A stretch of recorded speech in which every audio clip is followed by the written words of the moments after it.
नमस्कार दोस्तों, स्वागत है आपका कॉन्सेप्ट रिजल्ट में। कैसे हैं आप लोग? आई होप सभी लोग अच्छे होंगे, सभी लोग बेहतर होंगे। देखिए यहाँ पर मेरे भाई बिहार तकनीकी सेवा आयोग की तरफ से जिस घड़ी का इंतज़ार सभी लोगों का था, वो घड़ी भी आपका यहाँ पे समाप्त हो गया है। और वो आपका इंतज़ार जो है, इंतज़ार समाप्त हो गया है। और इंतज़ार हर एक चीज़ का समाप्त होता है। यहाँ पे आपका बीटीएसी का यहाँ पे देखिए न्यू नोटिस 25/4/2023 को आपको देखने को मिल रहा है। ठीक है, इसमें है क्या चीज़ है, सारा चीज़ हम देख रहे हैं। यहाँ पे जो आपका वैकेंसी है कनीय अभियंता का सिविल का बम्पर वैकेंसी आपको यहाँ पे देखने को मिल रहा है।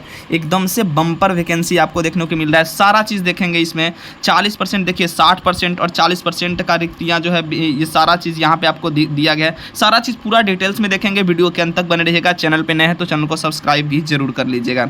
देखिए यहाँ पे कनीय अभियंता के पद हेतु नियुक्ति हेतु विज्ञापन एडवर्टाइजमेंट निकाला गया है। इसका वेबसाइट जो आपका है वो btac.bis.nic.in पे आपको जाकर के 22/5 से आपका आवेदन स्टार्ट होगा। कितना से? 22/5 से और 21/6/2023 तक ऑनलाइन आवेदन आमंत्रित किए जाते हैं। बहुत ही इंपॉर्टेंट पॉइंट आपको यहाँ पे है। ठीक है, वेतन की बात कर लेते हैं और ये सारा चीज़ देखेंगे तो असैनिक अभियंता वेतन जो है आपका 9300, यहाँ देखिएगा 34,800, 4600 ग्रेड पी के सैलरी। अर्हता जो आपका एलिजिबिलिटी योग्यता है वो देखते हैं।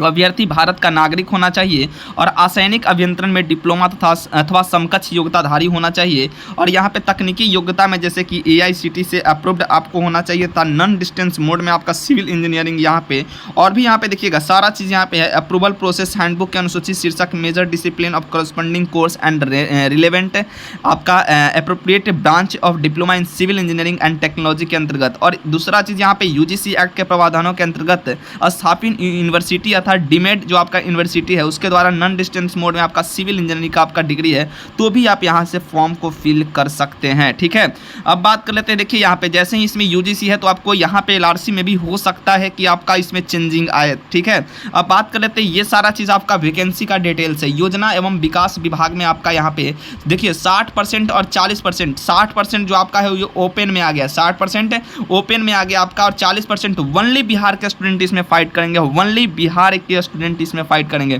तो 60% जो आपका है इसमें आपका देखिएगा इतना सीट है, टोटल इतना सीट है आपका। और आपका 60% में जो है आपका सीट जो है आपका 112 यहाँ पे दिख रहा होगा आपको। ठीक है, ये सारा चीज़ आपको 60% और यहाँ पे बहुत ही इंपॉर्टेंट बात यहाँ पे ये है कि 35% महिलाओं के लिए जो आपका हॉरिजॉन्टल रिजर्वेशन है आपका 36 से आरक्षण जो है वो यहाँ पे लागू है। बिहार के बात करें तो 208 और यहाँ पे 73 यहाँ पे देखिएगा। ठीक है, 208 और 73 यहाँ पे बिहार के लिए यहाँ पे आपको दिख रहा है। और यहाँ पे देखिएगा बहुत यहाँ पे बम्पर वैकेंसी आपको देखने को मिल रहा है। ठीक है, ओपन के लिए सारा चीज़ है। और ये आपका कैटेगरी यहाँ पे देखिएगा ये UR का यहाँ पे कैटेगरी है, टोटल 519 है। आर्थिक रूप से कमजोर है उनके लिए 130 वैकेंसी है। ठीक है, उसके बाद यहाँ पे आपको देखने को मिल रहा है अनुसूचित जाति है उनके लिए है, अनुसूचित जनजाति है उनके लिए है, और अत्यंत पिछड़ा वर्ग है उनके लिए है, पिछड़ा वर्ग है उनके लिए है, और पिछड़े वर्गों की महिला के लिए है यहाँ पे। और ये कुल टोटल वैकेंसी 1298 पोस्ट आपका यहाँ पे दिख रहा है योजना एवं विकास मंत्रालय में। ठीक है, अब बात कर लेते हैं हम यहाँ पे थोड़ा सा और देखेंगे। जल संसाधन विभाग जो आपका है उसमें आपका जो वैकेंसी है यहाँ पे 519 कैटेगरी वाइज, सारा ऊपर में कैटेगरी था, टोटल 2552। यहाँ पे टोटल कितना वैकेंसी है वो भी मैं यहाँ पे देखूंगा। ठीक है, नगर विकास आवास विभाग में भी आपका 60%, यहाँ 40, सब में 60-40 है। इसमें सारे में 60-40 यानी कि आपका 40% जितना भी सीट है उसका आपका ओनली बिहार का स्टूडेंट इसमें अप्लाई करेंगे। और 60% में भी बिहार का स्टूडेंट वहाँ पे फाइट करके जा सकते हैं, बट 40% आपका रिजर्व सीट रहेगा। पथ निर्माण विभाग में आपका यहाँ पर भी आपकी वैकेंसी है। ठीक है, ये बहुत बम्पर वैकेंसी यहाँ पे देखने को मिल रहा है बिहार सरकार से। ठीक है, 243 यहाँ पे देख रहे हैं। यहाँ पे टोटल वैकेंसी 576 यहाँ पे आपको देखने को मिल रहा है। ये सारा आपका वैकेंसी का यहाँ पे डिटेल दिया गया है। भवन निर्माण विभाग में भी आपका यहाँ पे देखिएगा 60% यहाँ पे देखिए कुल आपका यहाँ पे है, ये आपका टोटल यहाँ पे दिया गया है, कुल यहाँ पे दिया गया है। ठीक है, ये सारा चीज़ 689 पोस्ट टोटल कितना है वो सारा चीज़ हम लोग देखेंगे यहाँ पे। ठीक है, टोटल आपका कितना वैकेंसी यहाँ पे आया है, तो टोटल यहाँ पे हम लोग वैकेंसी देख लेते हैं। यहाँ पे देखिएगा टोटल वैकेंसी की यहाँ पे हम लोग बात कर लेते हैं। तो कुल टोटल यहाँ पे देखिएगा कुल टोटल जो आपका वैकेंसी यहाँ पे 6,988 और यहाँ पे 2008 आपको यहाँ पे दिख रहा होगा। ठीक है, ओपन का है यहाँ पे, और ये आप यहाँ पे आपका ये किसका है, ये बिहार के बच्चों के लिए। ठीक है, तो ये सारा चीज़ आपको यहाँ पे देखने को मिल रहा है। ठीक है, टोटल यहाँ पे हम लोग बात कर लेते हैं यहाँ पे तो 6000 यहाँ पे और 2000 यहाँ पे 8000 के करीब में, यानी कि लगभग आपका 8000 9000 के करीब में आपका वैकेंसी है यहाँ पे। ठीक है, तो ये लगभग 8-9 हज़ार के करीब में आपका यहाँ पे वैकेंसी देखने को मिल रहा है। बात कर लेते हैं इसमें, देखिएगा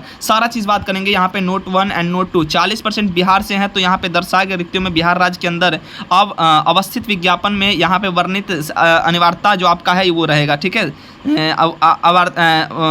वर्णित जो आपका यहाँ पे शैक्षणिक अर्हता जो है ये है। 60% ओपन से हैं, तो ये सारा चीज़ आपको है। बात कर लेते हैं जो मेन पॉइंट है आपको वो मैं बताता हूँ। ठीक है, ये जो रिक्तियाँ हैं वो घट भी सकता है, बढ़ भी सकता है, यहाँ पे साफ आपको लिखा गया है। आयु सीमा की बात कर लेते हैं। एज लिमिट आपका 1/8/2023 को न्यूनतम आपका 18 वर्ष हो जाना चाहिए। 1/8/2023 को आपको न्यूनतम 18 वर्ष। और देखिएगा एज क्राइटेरिया यहाँ पे यूआर के लिए जो है मैक्सिमम 37 ईयर है, अनरक्षित महिला के लिए जो है 40 वर्ष के लिए है, और यहाँ पे 40 वर्ष पुरुष के लिए यहाँ पे रिजर्वेशन दिया जाता है 3 साल का, और ओबीसी को 5 साल का यहाँ पे छूट दिया जाता है। ठीक है, वही चीज़ यहाँ पे है। ये सारा चीज़ आपका यहाँ पे हो गया कैटेगरी वाइज आपका रिजर्वेशन के। जन्म तिथि के आधार पर 60 वर्ष से अधिक आयु के अभ्यर्थी को अंतिम रूप से चयनित नहीं किया जा सकेगा।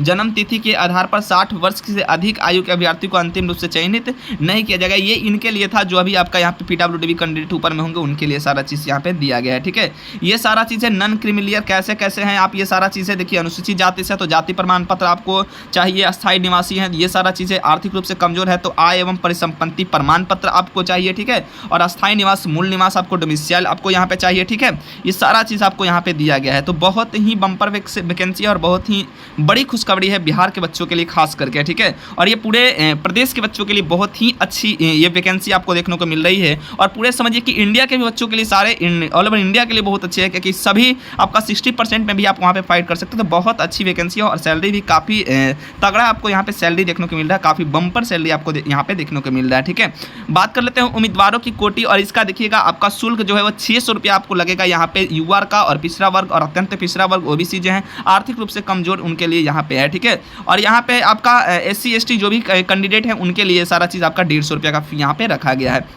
और राज्य के जो बाहर के हैं उनके लिए भी 600 रुपया का यहाँ पे फ़ी रखा गया है। पेमेंट जो होगा आपको ऑनलाइन यहाँ पे लिया जाएगा, ये सारा चीज़ आपको पेमेंट के दिया गया है। और फोटो पहचान फोटो ID आपको यहाँ पे देखिएगा दिया गया कि उम्मीदवार को ऑनलाइन आवेदन भरते समय फोटो युक्त पहचान पत्र के लिए प्राथमिकता के आधार पर आधार कार्ड संख्या आपको अंकित करना आवश्यक होगा। आधार कार्ड उपलब्ध नहीं होने की स्थिति में आपको पैन कार्ड या ड्राइविंग लाइसेंस भी आपको यहाँ पे देना होगा। चयन की प्रक्रिया की बात कर लेते हैं थोड़ा सा। तो कनीय अभियंता के पदों पर नियुक्ति हेतु देखिएगा यहाँ पे प्राप्त अंक एवं संविदा के आधार पर किए गए कार्य की अधिमानता के आधार पर के युग पर गणना किया जाएगा। यानी कि आपका प्राप्त अंक और यहाँ पे जो भी संविदा कर्मी हो गए उनके लिए भी यहाँ पे आपको देखने को मिल रहा है। ठीक है, बात कर लेते हैं संविदा के आधार पर कार्य विधि जो है विनिश्चित संबंधित नियंत्रित पदाधिकारी द्वारा निर्गत वेतन भुगतान प्रमाण पत्र ये सारा चीज़ किया जाएगा। कार्य अनुभव की अवधि की गणना जो है वो 22/5/2023 से आपको तक की जाएगी। ठीक है, प्रथम चरण जो होगा आपका लिखित परीक्षा होगा। लिखित परीक्षा के सभी प्रश्न जो होंगे वो वस्तुनिष्ठ प्रकृति के बहुविकल्पीय क्या होंगे, बहुविकल्पीय होंगे। प्रश्न परीक्षा की अवधि 2 घंटे की होगी, यानी 2 घंटे का एग्जाम होगा। 100 क्वेश्चंस आपका होगा। परीक्षा की जो संरचना है, स्ट्रक्चर जो है आपका एग्जामिनेशन का वो कैसा रहने वाला है, तो 100 प्रश्न होंगे। 80 प्रश्न जो होंगे वो कार्य क्षेत्र ज्ञान से आपका होगा, यानी कि आपका जो भी आप जैसे कि सिविल से हैं तो आपका सिविल से रिलेटेड यहाँ पे आपका ये क्वेश्चन आपको रहने वाला। 20 प्रश्न जो होगा वो आपका सामान्य अध्ययन से रहेगा। प्रश्न पत्र जो होगा हिंदी एवं अंग्रेजी दोनों भाषा में यहाँ पे रहेगा।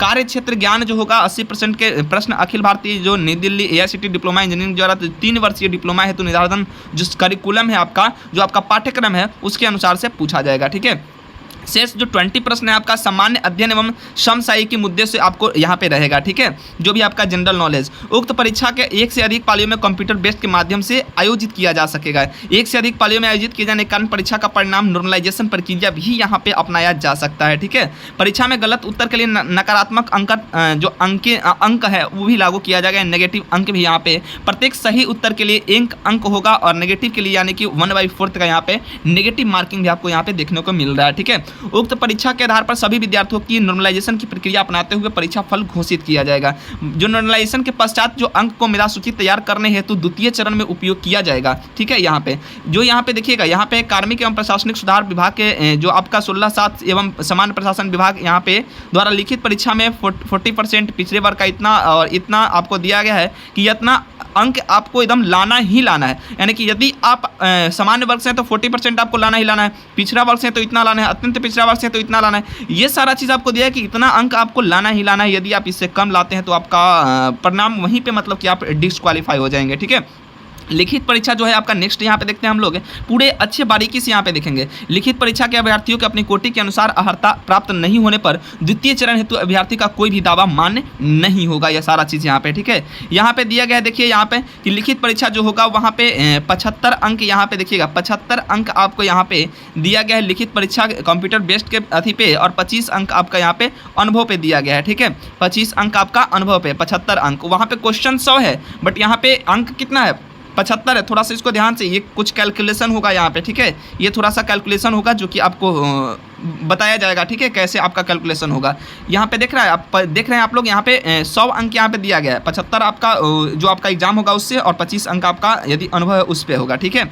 अब यहाँ पे सारा चीज़ यहाँ पे दिया गया है आपको कोटिवार सारा चीज़ आपका काउंसलिंग कैसे किसी भी परिस्थिति में। देखिए यहाँ पे 40% रिक्तियों के वृद्ध योग्य अभ्यर्थी उपलब्ध नहीं होने पर ऐसी शेष रिक्तियाँ 60% रिक्तियों के लिए अर्हता प्राप्त संबंधित कोटे के योग्य अभ्यर्थी द्वारा भरी जा सकेगी। यानी कि 40% यदि आपका रिक्ति है और उसमें अगर नहीं हो गए, उपलब्ध नहीं हो रहे हैं छात्र, तो 60% वाला को भी यहाँ पे भरा जाएगा। ये सारा चीज़ यहाँ पे दिया गया है, ठीक है।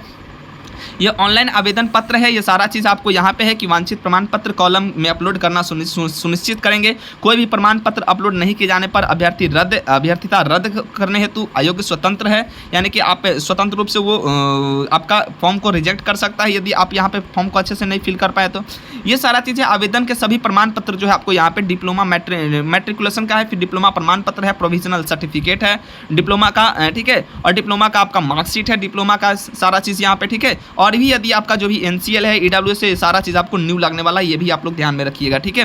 तो आवेदन सभी लोग बोलते हैं कि न्यू भाई न्यू बनवा लेना है, ठीक है। ये सारा चीज़ें आवेदन के लिए आपको सारा चीज़ यहाँ पे दिया गया है कैसे इस वेबसाइट पे आपको जाना है। आपको ईमेल ID एक रखना होगा, एक मोबाइल नंबर आपको रखना होगा जो कि आपका चालू है। इस विज्ञापन के लिए ऑनलाइन जो होगा आवेदन से अलग मुद्रित टंकित हस्तलिखित स्वीकार नहीं किए जाएंगे। साथ ही ये सारा चीज़ें अस्पष्ट अहस्ताक्षरित था विलंब से ऑनलाइन प्राप्त आवेदन पत्र अस्वीकृत कर दिए जाएंगे तथा शुल्क वापस नहीं किया जाएगा। यह भी सारा चीज़ यहाँ पे है, देखिएगा थोड़ा सा, ठीक है। सारा चीज़ दिया गया है। आवेदक द्वारा ऑनलाइन आवेदन सारा चीज़ दिया गया है। इसमें मतलब फॉर्म भी रिजेक्ट होने की संभावना यहाँ पे अपार दिख रही है। ऑनलाइन आवेदन भरते समय जो है पत्र भरने से संबंधित अन्य निर्देश भी यहाँ पे दिया गया है कि ऑनलाइन भुगतान करने वाले अभ्यर्थी रसीद के प्रति डाउनलोड जो है आपका वो सुनिश्चित करेंगे, ठीक है। ऑनलाइन भुगतान कर रहे हैं तो रसीद के जो आपका फोटो कॉपी होगा आपको वो भी रखना होगा आपका। ये सारा चीज़ें अभ्यर्थी ऑनलाइन भरते समय जो भी दिशा निर्देश है उसका अध्ययन कर लेंगे अच्छे से। अभ्यर्थी अपना नाम, जन्म तिथि, आवेदन शुल्क इत्यादि को संतुष्ट होने के उपरांत ही ऑनलाइन आवेदन शुल्क जमा करेंगे। ऑनलाइन आवेदन के अंकित ईमेल ID, मोबाइल नंबर सुरक्षित आपको रखना है। ये सारा चीज़ आपको दिया गया है, ठीक है। और यहाँ पे मात्र रजिस्ट्रेशन करने से ऑनलाइन शुल्क जमा करने से यह नहीं माना जाए कि आवेदक द्वारा पूर्ण रूप से ऑनलाइन आवेदन भर लिया गया है। यानी कि ओनली आपको रजिस्ट्रेशन करने से कुछ नहीं होगा, आपको फॉर्म फिल करके आपको यहाँ पे ऑनलाइन आवेदन करके आपको यहाँ पे फॉर्म पूरा अच्छे से फिल करके ऑनलाइन शुल्क जो है वो आपको जमा करना है। फोटोग्राफ है, आवेदक जो अभ्यर्थी हैं वो हाल का खींचा हुआ फोटो आपको रहना चाहिए 3 माह के अंदर का। आवेदक अभ्यर्थी का चेहरा एवं सिर ऊपर से नीचे तक आपको दिखना चाहिए। चेहरा एवं सिर ऊपर से नीचे तक अच्छा से दिखना चाहिए, खुला होना चाहिए। बैकग्राउंड में सफ़ेद पटल होना चाहिए, बहुत ही इंपॉर्टेंट पॉइंट है यहाँ पे। यानी कि बैकग्राउंड आपका व्हाइट होना चाहिए। फोटो पर किसी प्रकार की छाया नहीं होनी चाहिए, ठीक है। यदि आवेदक चश्मा लगाते हैं तो चश्मा हटाकर फोटो खिंचाइए, बहुत ही इंपॉर्टेंट पॉइंट यहाँ पे दिया गया है, ठीक है। और नहीं होगा तो भाई आपको फोटो नहीं रहने पर अभ्यर्थिता रद्द कर दिया जाएगा। सारा चीज़ यहाँ पे दिया गया है, ठीक है।